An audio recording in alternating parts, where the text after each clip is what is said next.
tarde a todos. Hoje é terça-feira, dia de descoberta sobre a adolescência, o meu quadro aqui no blog conversando sobre a adolescência. Bom, como eu disse para vocês na semana passada, no dia 19, tivemos o lançamento do jornal Interlocução, Sujeitos que se Comunicam, que é um informativo trimestral sobre saúde, comportamento e educação, idealizado pela Clínica Base e pela Resende Coelho Fonoaudiologia. No coquetel de lançamento, tivemos um bate-papo sobre educação e tecnologia, que foi o tema da primeira edição. Inclusive, só um parênteses, quem quiser conferir a primeira edição do jornal, eu vou estar disponibilizando o link da versão online aqui no post e também na fanpage do blog Conversando sobre Adolescência.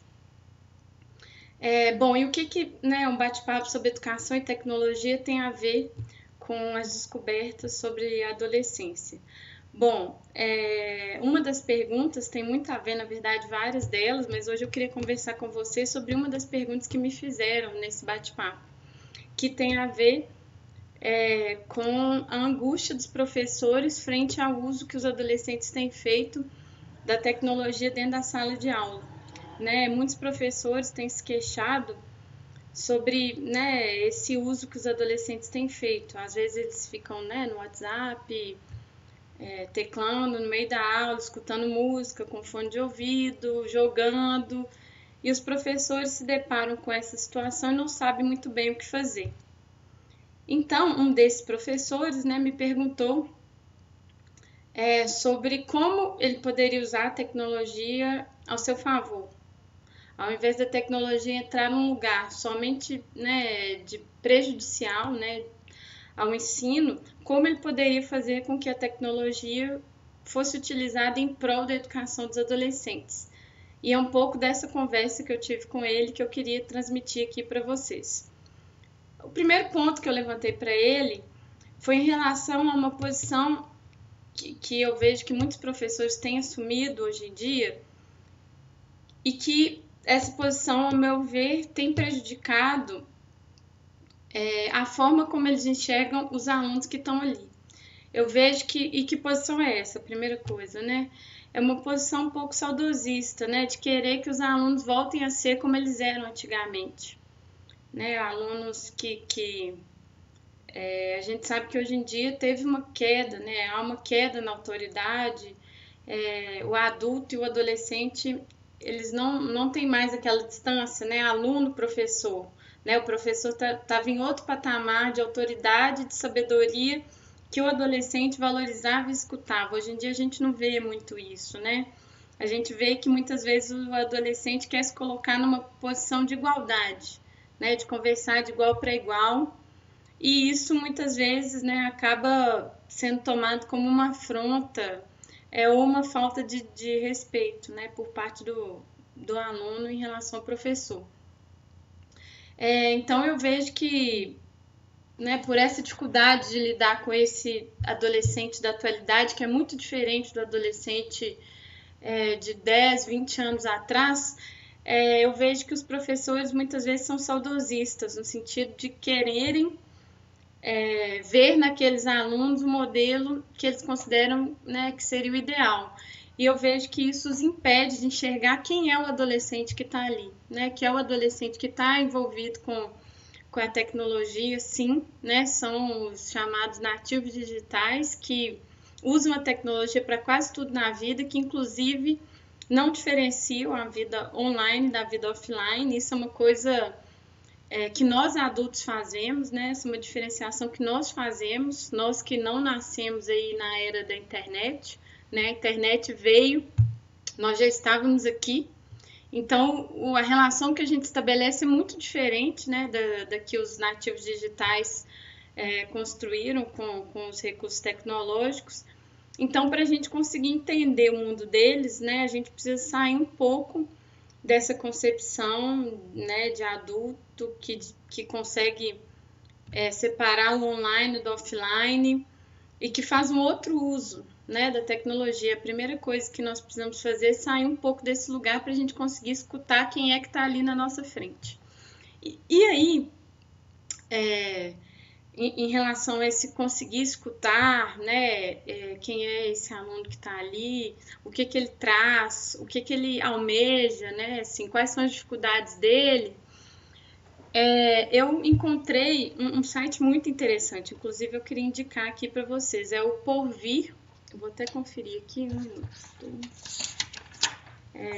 porvir.org, O Futuro se Aprende. Nesse site tem um quadro que se chama Diário de Inovações, e nesse quadro os professores mandam várias experiências bem-sucedidas que eles tiveram com a tecnologia na sala de aula.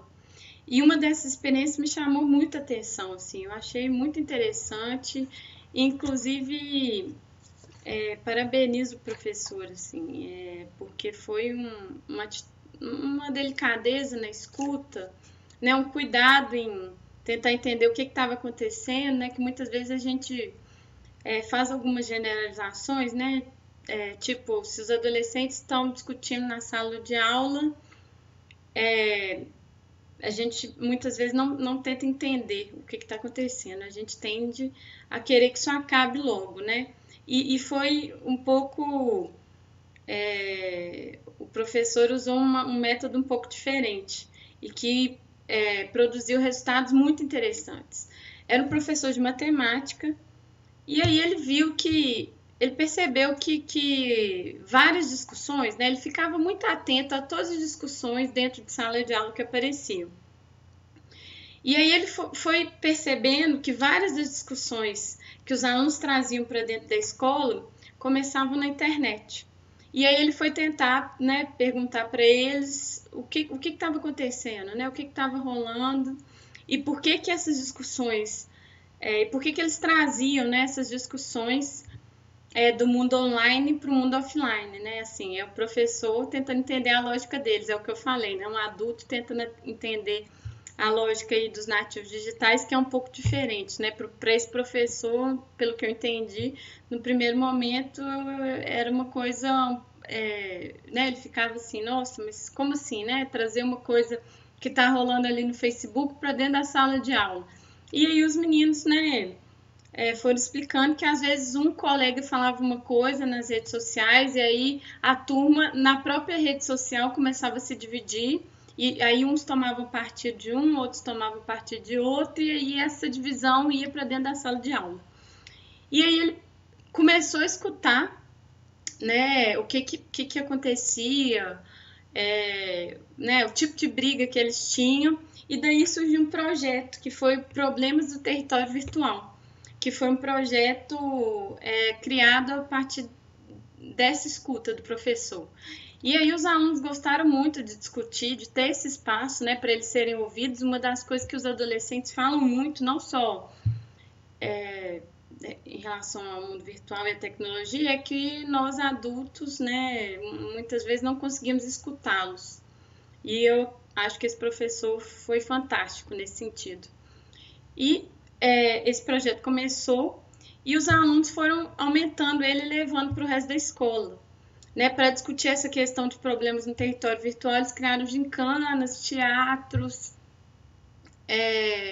jogos, bate-papos, que os ajudaram a elaborar um pouco dessa experiência que para eles também era um pouco confusa, assim, né, esse tipo de vivência, né, até pela própria fase da adolescência, né, já tem uma certa dificuldade em lidar com algumas questões, né, assim, e elaborar algumas coisas, né, afinal de contas o adolescente está ali se perguntando quem sou eu, qual é o meu lugar no mundo e hoje em dia eles constroem também esse lugar no mundo e nos grupos no mundo virtual. Né? Então foi um espaço para que eles pudessem falar disso, assim, qual era o lugar deles na escola, qual era o lugar deles nessas brigas no mundo virtual, qual era o lugar dele nos grupos de amigos, né? Assim, foi um projeto muito interessante e que eu acho que mostra que de fato a tecnologia, né, tem N outros projetos, mas que eu sugiro que quem quiser saber mais entre nesse site e dê uma navegada lá pelas experiências. São várias experiências que os professores do Brasil inteiro mandam. E eu quis dividir um pouco disso com vocês, que eu acredito que a tecnologia, né, o uso que os adolescentes fazem da tecnologia é um ponto de enigma ainda para nós adultos, né? Tanto os educadores como os que já são pais de adolescentes. Então, a descoberta de hoje, né, eu posso dizer assim, que foi esse diário de inovações, né, que trazem formas que os professores encontraram para fazer com que a tecnologia trabalhe a favor do ensino. Bom, espero que vocês tenham gostado. Na semana que vem eu volto com mais uma descoberta. Um abraço e até a próxima.